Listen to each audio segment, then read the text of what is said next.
Bonjour à tous et bienvenue dans cette édition d'information sur la RTGA World. Le monde entier célèbre ce jeudi 2 octobre la journée internationale de la non-violence pour l'Assemblée générale de l'Organisation des Nations Unies qui l'a initiée. L'objectif est notamment de renforcer la culture de la paix par l'éducation, la promotion et le développement économique et social durable, gage de la paix et de la sécurité internationale. Et le procès des présumés assassins du colonel Mamadou Ndala se poursuit aujourd'hui à Béni, dans le Nord Kivu. À cette deuxième audience, 20 éléments des forces armées de la République démocratique du Congo comparaissent. Outre l'assassinat, ces soldats comparaissent aussi pour des infractions de terrorisme, de vol des effets militaires, de non-assistance à personne en danger. Un important dispositif de l'armée et de la police est déployé autour de la tribune du 8 mars où se déroule ce procès. Pour rappel, le commandant de l'unité de réaction rapide avait été tué dans un attentat à Béni le 2 janvier dernier. Et la MONUSCO signale la destruction des 6 écoles à Chabunda et quelques centres de santé attaqués par les rebelles Raïa Mutomboki lors des affrontements qui les ont opposés aux forces armées de la République démocratique du Congo. Cette situation a empêché les élèves de ce coin du pays de reprendre le chemin de l'école. La MONUSCO l'a annoncé au cours de sa conférence de presse hebdomadaire. C'est un reportage de José Olitomake. 6 écoles et 3 centres de santé ont été attaqués à Chabunda dans l'est de la République démocratique du Congo. La mission des Nations Unies au Congo signale que suite aux affrontements qui ont eu lieu entre les rebelles des Raïa Mutomboki et les FARDC, les échanges des tirs ont enregistré d'énormes pertes en matériel. Des portes et fenêtres des écoles ont été détruites, des matériaux pédagogiques vandalisés ainsi que des fournitures médicales pillées. 150 patients n'ont pas eu accès aux soins médicaux appropriés. Ces actes de barbarie ont même empêché les élèves de reprendre l'école. Au cours d'accrochage avec les troupes de l'armée gouvernementale, 2 armes et une importante quantité de flèches ont été récupérées par les troupes loyalistes. Ces combats ont bien entendu provoqué le déplacement de populations civiles. Sur le plan militaire, la situation sécuritaire est restée calme cette semaine dans la partie occidentale de la RDC. Quant à l'épidémie d'Ebola, la MONUSCO signale la poursuite de distribution des vivres pour des personnes ciblées dans des zones où le virus a été détecté.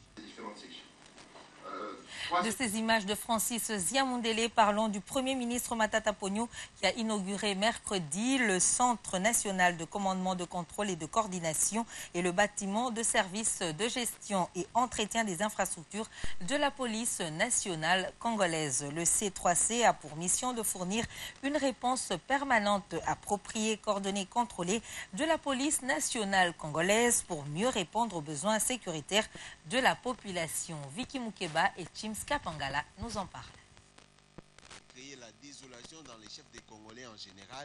Face à la criminalité qui sévit non seulement à Kinshasa, mais également à l'intérieur du territoire national, le gouvernement de la République démocratique du Congo a décidé de doter la police nationale congolaise d'un outil de travail efficace, moderne et performant, le Centre de commandement, de contrôle et de coordination C3C. Ce call center a pour mission d'apporter en permanence une réponse adéquate et adaptée, coordonner et contrôler les sollicitations de la population en termes de la sécurité à travers un numéro d'urgence gratuit, le 112. Objectif, améliorer l'efficacité du travail des éléments de la police sur terrain. En d'autres termes, renforcer la coordination et la flexibilité dans le processus de décision opérationnelle de la PNC. En clair, la centrale des appels urgentes de la police congolaise va permettre à secourir les populations en détresse et en second lieu, servir de centrale de gestion de premières interventions. Il travaillera en coordination avec l'ensemble des directions et services du commissariat général de la PNC et du ministère des PTNTIC. Le C3C qui sera dans un premier temps opérationnel dans la ville de Kinshasa avant son extension dans l'ensemble du pays a bénéficié de l'appui de la coopération technique britannique. Cette dernière a modernisé son réseau de communication par l'installation de l'infrastructure parabolique du système VSAT. Les jeunes catholiques membres de la majorité présidentielle ont déposé un mémo à l'Annonciature. Ils dénoncent la prise de position des évêques de la SENCO au sujet de la révision constitutionnelle. Ils appellent au Saint-Père d'exhorter les princes de l'Église de la République démocratique du Congo d'être une Église au milieu du village. Ils sont au micro de Martin Kayembe et Sylvain Bété. Nous, jeunes fidèles catholiques, jeunes cadres catholiques chrétiens de la majorité présidentielle, issus de toutes ces provinces, de toutes les provinces de la République, adressons à votre sainteté la présente pétition pour la bonne finalité de laquelle tenons à rappeler qu'en RDC, les pouvoirs inaliénables du souverain primaire ne peuvent être limités que par le souverain primaire lui-même. Faisons remarquer que c'est en vertu de cette profonde réalité socio-juridique que la quasi-totalité des nations civilisées modernes sont passées au vu des enjeux en présence d'une première république à une deuxième république, d'un régime monarchique à une république, d'une dictature constitutionnellement organisée à un régime démocratique. Réitérons notre adhésion au projet de société, ainsi qu'à la vision de paix sociale, d'unité nationale et d'émergence de la République démocratique du Congo, telle que prônée par le chef de l'État, son Excellence Joseph Kabila Kabange. Jugeons dangereuse pour le salut de nos âmes la tendance à la politisation permanente et à outrance de nos lieux de culte, de la chaire apostolique et de nos conducteurs spirituels qui ont failli à leur vocation ecclésiastique. Sommes préoccupés par les effets prévisibles de cette action du clergé catholique, consistant à inviter Achab et Hérode ad alter apostolorum, ainsi que par l'attitude qui doit être la nôtre face à ces comportements partisans. Et en dernière instance, recourons à la très haute et éclairée sagesse du bienheureux successeur de Saint-Pierre, le pape François, pour que notre alma mater, la Sainte Église catholique de la République démocratique du Congo, soit ramenée au milieu du village, au-dessus des mêlées partisanes et politiciennes, en s'attachant davantage à la voix du Saint-Esprit. Ainsi, révisionnistes et anti-révisionnistes, coupables de quelques péchés, garderont l'espérance du pardon que procure la contrition des cœurs au confessionnal où le berger du jour les fait participer à l'action de cette parole vivante de notre Seigneur, dimite nobis, dibita nostra, sicut et nos dimistris, dibitoris nostris. Et c'est parti pour un mandat de 5 ans à la tête du CESAC. Tito Ndombi a été installé hier mercredi par l'Assemblée plénière de cette institution en lieu et place d'une remise et reprise ratée suite à l'absence du président déchu Jean Bosco Baala. Et c'est en principe ce jeudi que la Cour suprême se prononcera sur le sort du président déchu, comme nous le confirme Esther Mpezo-Omba.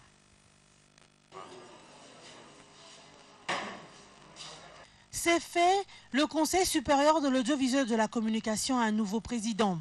C'est ce mercredi 1er octobre 2014 à 14h30 que la porte d'entrée du bureau du président déchu par la plénière du CESAC, l'abbé Jean Bosco Baala, a été cassée pour installer le nouveau président Tito Ndombi. Ce, en présence du ministre DPT antique Kinke Mulumba et des représentants du ministère des Médias. Seuls les inspecteurs envoyés par le procureur général de la République ont eu accès à ce bureau pour établir un procès verbal. Informé de cette situation, l'abbé Jean Bosco Baala est arrivé sur le lieu à 15h20. Sur place, il dit attendre la décision de la justice qui, en principe, doit se prononcer ce jeudi. Bref, il attend le mot du garant des institutions.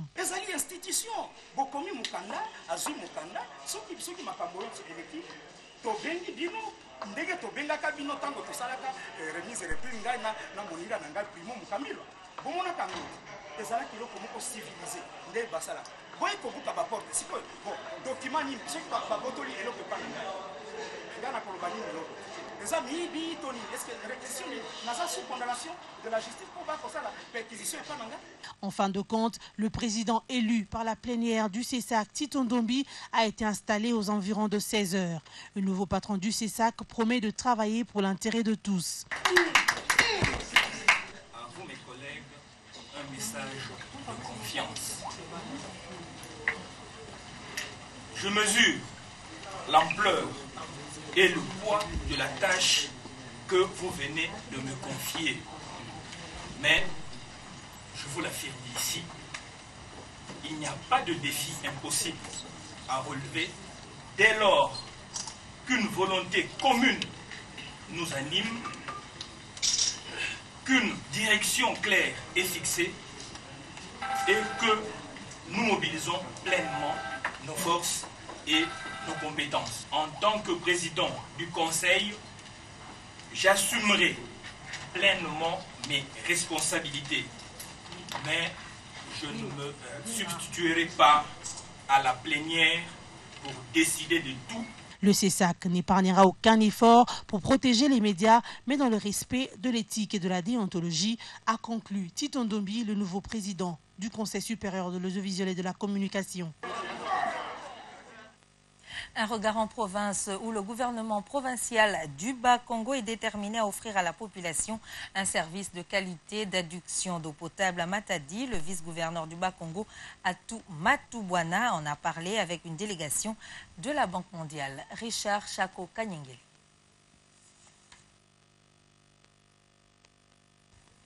Nous allons y revenir avec force et détails dans nos prochaines éditions. Parlons de cette journée du 1er octobre avec pour thème « N'oublions personne, promouvoir une société pour tous » et celui retenu cette année pour célébrer la journée internationale des personnes âgées à Kinshasa où la situation de cette catégorie des personnes n'est pas réduisante. Une attention soutenue des instances sociales devrait leur être accordée. Magimbuku Kambamba, Léontine Kanzamwali et Elvis Ndaya. Une personne âgée est celle qui a atteint l'âge de la retraite selon les ONG des droits de l'homme. Cet âge varie en RDC entre 55 ans et 60 ans pour les fonctionnaires, 60 et 65 ans pour les secteurs para-étatiques et privés. Initiée par l'Assemblée générale de l'ONU, cette journée, célébrée le 1er octobre de chaque année, vise à interpeller les nations à bien prendre soin de ces personnes. La célébration est une occasion de réfléchir sur la prise en charge des vieillards. À Kinshasa, la plupart des personnes de troisième âge sont des vulnérables. Ils sont répartis en catégories, à savoir les personnes âgées mendiants, ceux dites sorciers, sans enfants, abandonnés, sans domicile, infirmes, retraités et autres de la rue. Ces catégories de personnes devraient être prises en charge par les gouvernements à travers les ministères des Affaires sociales. Outre certains hospices qui sont sous tutelle de ces ministères, les personnes âgées, surtout celles de la rue abandonnées ou celles sorcières, sont abandonnées à leur triste sort. La République démocratique du Congo compte actuellement environ 2500 personnes âgées, soit 3,5% de la population selon une étude menée par la voix des sans-voix. Ces vieillards ne sont pas tous des vulnérables, mais ne vivent pas non plus dans des conditions décentes suite à l'état de précarité de la population. Les personnes âgées censées bénéficier d'un soutien familial connaissent aussi le même sort que leurs protecteurs, à savoir 78,5% des Congolais sous les poids de la misère. Cette situation a pour conséquence la marginalisation de ces vieillards, la désocialisation, l'exposition à des maladies dangereuses et au stress dû au manque d'affection.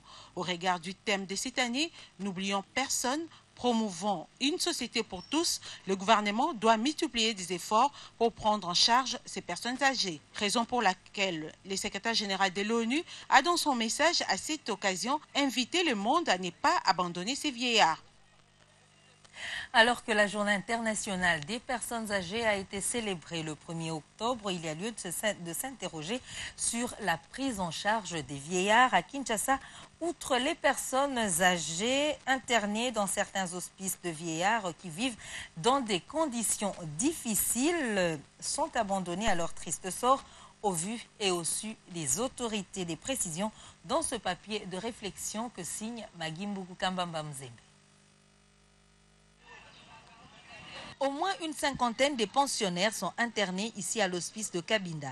Ce home des vieillards dispose d'un centre de santé qui n'est pas approvisionné en matériel et en médicaments. De plus, le centre fait face au manque de nourriture et de subventions. De quoi rendre plus difficile la tâche d'encadrement et de survie des vieillards internés. Nous avons beaucoup de difficultés seulement, surtout pour les maladies. Il n'y a pas de médicaments. Nous avons un dispensaire, mais là où il n'y a pas de médicaments. Et puis, les nourriture aussi, la nourriture ne suffit pas. On doit manger matin, midi, soir. Souvent, Je n'ai rien, alors je fais que 2 repas. Je donne du thé le matin et le soir, à 12h, 13h, je prends du riz et le foufou aussi. Les vieillards eux-mêmes plaident pour l'amélioration de leurs conditions de vie. Ils profitent de cette journée pour exprimer les différentes difficultés qu'ils rencontrent. Interrogés à ce sujet, les Quinois estiment qu'il faut réserver un traitement particulier aux personnes de 3e âge. 3e âge, les gens se considèrent comme des enfants. Ils sont comme des enfants, il faut vraiment avoir les cœurs vraiment, comment savoir s'y occuper. Comme d'autres lieux d'hébergement des vieillards, l'hospice de Cabinda ne vit essentiellement que des dons des privés. D'où la nécessité de l'appui technique et matériel du gouvernement. Il faut retenir que sécuriser et protéger les personnes de 3e âge est un devoir à tous, jeunes aujourd'hui et vieux demain. En dehors de nos frontières, l'audience de confirmation des charges devant la Cour pénale internationale contre l'Ivoirien Charles Blé Goudé se clôture ce jeudi. Après 4 jours, cette audience permettra aux juges de la Cour de se décider de renvoyer ou pas à un procès le leader des jeunes patriotes ivoiriens Charles Blé Goudé. Voilà, c'est la fin de cette édition d'information. Merci de rester branchés au programme de la RTGA World. Au revoir.